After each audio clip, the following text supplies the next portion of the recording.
Yeah. Yeah.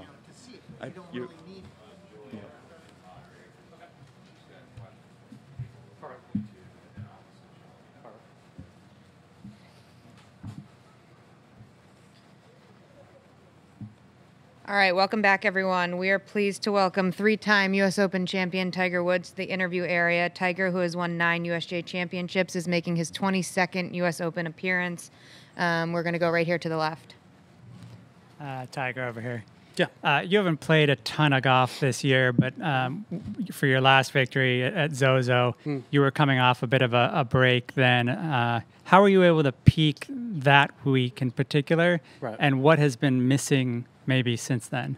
Well, I was kind of hopeful that I'd be able to play Zozo because I just had knee surgery.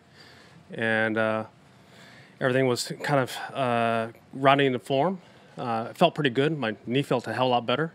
And all of a sudden, I putted well that week and was able to go on to win. But, this year I really haven't putted as well as I wanted to. And the times I did make a few swing mistakes, I missed in the wrong spots. Consequently, I just didn't have the right looks at it. And, it just I've compounded mistakes here and there that ended up not making me able to make pars or even a birdie run. And consequently, I haven't put myself in contention to win events. We're going to go here to the WebEx. A number of questions kind of in the list of courses that maybe have been the most difficult. Where would you rank Winged Foot?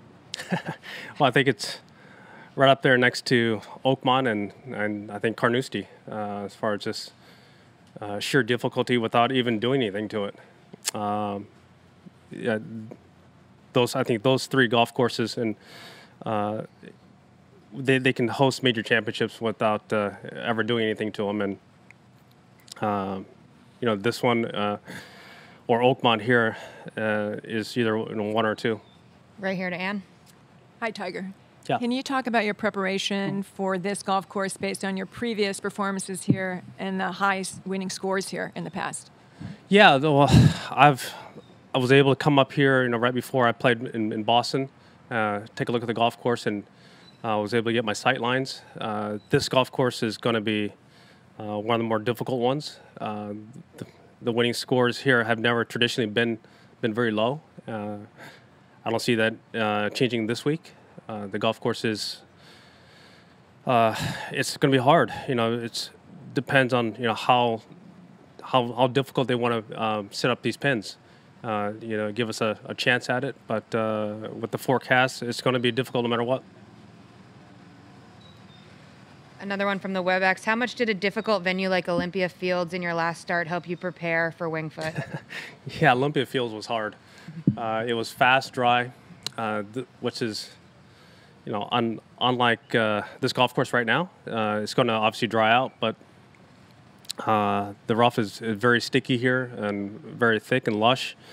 Olympia Fields, the rough was high, but generally most of the lies we had in the rough were down grain, and guys were able to get the ball up near the greens, but obviously the greens were difficult. Most of the lies we've had so far this week, they're not really down grain, so it'll be interesting to see how much the USGA will cut the rough down and allow us to try and be a little bit more aggressive and get the ball up around the greens. How will the experience be different for you at a U.S. Open without fans? It's going to be, it's something that unfortunately this is our new reality. This is something where we're getting used to. It's not something we like. We want the fans, we want the atmosphere out there, but safety is first. Right behind me. Hey, Tiger, what is your health preparation like each week as you play in a tournament compared to your practice prep? Which takes more? Which is harder to get, I guess, feeling good and feeling like you're ready for a tournament compared to your health prep and feeling good with your body? Well, the health comes first. Whether or not I feel physically good enough where I can put in the practice. That's it's my unfortunate reality. You know, I've had 4 back surgeries, so trying to be healthy enough so that I can practice, and I'm able to spend the time that I want, that I need to. Which takes more time, What's that? practice or just getting loose? Well, I have to train in order to practice, and I have to get my back loose enough where I'm able to practice, and it's the way it is. We're going to Michael. Thank you. Tiger, Gary Woodland was just in here telling us a funny story about you guys being at Liberty National. And Say again, sorry. yeah, Yeah. Gary Woodland, you Yep. and he were at Liberty National. And you had to get him straight on how many U.S. Opens you had won. But then you guys concluded that among your 4, you don't have one on a private course. Do you Yep. distinguish at all U.S. Opens on private courses versus public courses? You know, I think that USGA events, this is,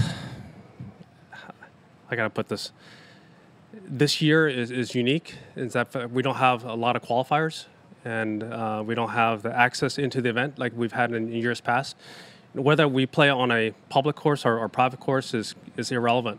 I think that the qualification is what makes this event so unique, is that we're able to qualify for this event and have unique opportunities. Unfortunately, this year is not one of those. Really quick follow-up. You grew up playing public courses. Do you regard the old course as a muni? As a what? As a muni, a municipal? The old course? Yep. I think the old course is just unique in whatever you want to call it. I think that just that it's where the home of golf is, and the fact that everyone has a chance to play it. I think that's what makes it so special. Thank you very much. Coming off the tennis U.S. Open, Serena and Rafa are both in positions to tie some big records coming up, and you're one of the few people who qualified to answer this. Does it get harder to win a major the closer you get to the all-time mark, and why? I think it gets harder to win as we all age, and I think that when you're in your prime and your peak years, you have to take advantage of those opportunities so that when you get to all-time marks, you have the opportunity. And I think that whether it's Rafa, it's Fed, or Serena, they've been so consistent and so dominant for such a long period of time. That's how you get to, you can have those all-time marks. And consistency over a long period of time is, that's the hallmark of, those records. Right here to Rex. Tiger, you've talked in the past about when you practice your putting, you go back a lot of times to what you and your dad used to work on. Is that still the case, or have you mixed up the routine over the years? I have changed the routine and some of the things that I've done over the years, but I still go back to what my dad always taught me, which is, obviously putt to the picture. And whatever I'm working on that particular time, once I get out there and I putt, just putt. All the way on the left. Hey, Tiger, how are you? I think 06 here was the first tournament you played after your dad passed. Yep. How difficult was it for you that week? And then in the month that followed, just talk about your mindset and getting ready to win one for him at Royal Liverpool. Yeah, when I didn't win the Masters that year, that was really tough to take because that was the last event my dad was ever going to watch me play. He passed not too long after that, and quite frankly, when I got ready for this event, I didn't really put in the time. I didn't really put in the practice, and consequently missed the cut, pretty easily. But after that, I was able to do some practicing, did some probably some pretty good grieving, after this this championship. Played well at the Western, and then went on to really play well at the British. And so I think it was just I was not prepared to play, and I'm still dealing with the death of my dad. We're going to go back to the WebEx here. Only 15 players in the field played in the 2006 U.S. Open. Do you see that as an advantage? Well, the golf course has changed a lot since then. Obviously, the greens they're all been redone, and most of the holes are a lot longer than when we played in 06. But, technology's changed, and the golf ball's going further. Guys are hitting it further. So we're playing from about the same spots. It's just whatever. It seems like every green you have to walk back a little bit further. Right here. Tiger, can you describe what it meant to you after all the surgeries and the years not winning majors to come back and win the Masters? And was there anything special that you felt that week that you can relate to this week? I mean, how do you rate your chances here? Well, when I won the Masters last year, it was, I was not feeling particularly well. Prior to that, my neck was bothering me. I didn't play in Bay Hill, and for some reason I felt physically better, and my training sessions felt good. I changed shafts on my driver right before the event, and I was able to start turning the ball over.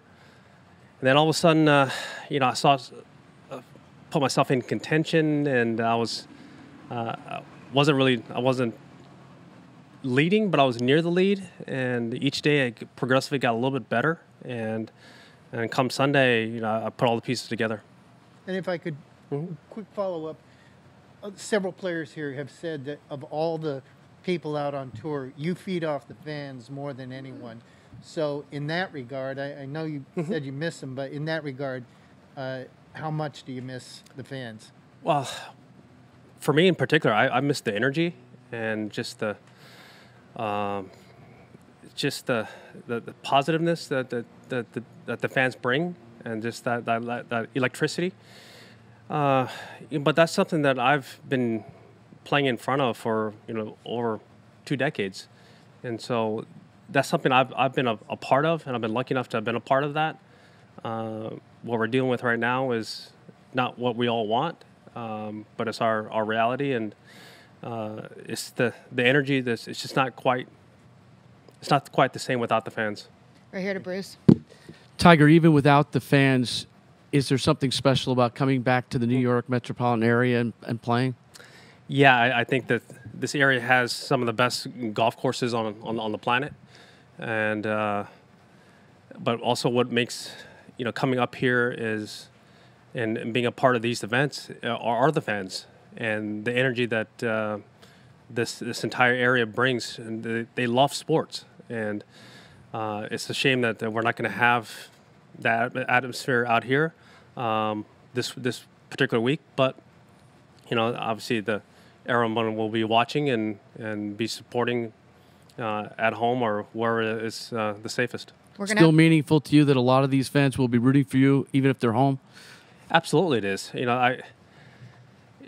It's not the same without the fan experience, but as I said, this is our reality for right now. We're going to have one more question, but first a quick one. Are you using your standard Scotty Cameron? Yes, I am. All the way on the left, last question. Yeah, a strategy question. With fairways this hard to hit and rough this penal, it kind of seems like everyone's going to be missing a lot of fairways. Do you anticipate then hitting a lot of drivers so that you aren't too far back, or do you anticipate kind of laying back to try and keep it in the fairway? How many drivers do you expect? Yeah, D, that's I think a lot of that is dependent on which way the wind is blowing. The forecast is 3 of the 4 days be blowing out of the north, and I think that that will make a difference. Some of the tee shots that we hit today, slightly different wind than when we played on Sunday, and so I think that strategy-wise, it's ebb and flow. For me in particular, I'm trying to play to certain areas. Whatever club that is, could be 5-wood, it could be driver, or 3-wood. I mean, I'm trying to play to a specific spot and then move on from there. Thank you, Tiger. Good luck this week. Thank you. Appreciate it.